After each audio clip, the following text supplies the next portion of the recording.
18-ാം സങ്കീർത്തനം ഇങ്ങനെയാണ് തുടങ്ങുന്നത്: എൻ്റെ ബലമായ യഹോവേ, ഞാൻ നിന്നെ സ്നേഹിക്കുന്നു.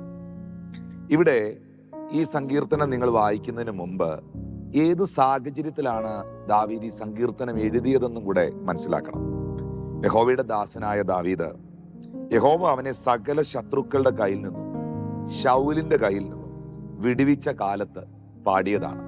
ശത്രുവിന്റെ പക്ഷത്തു നിന്നും, അസാധാരണമായ മരണത്തിൽ നിന്നും, തകർത്ത് കളയാൻ പദ്ധതികൾ ഒരുക്കിയവരുടെ പക്ഷത്തു നിന്നും ദൈവം ഈ ഭക്തനെ വിടുവിച്ചപ്പോ അദ്ദേഹം ആദ്യം പറഞ്ഞ വേർഡ് എന്നാണെന്നറിയാമോ? I love you, O lord my strength. I love you, O lord my strength.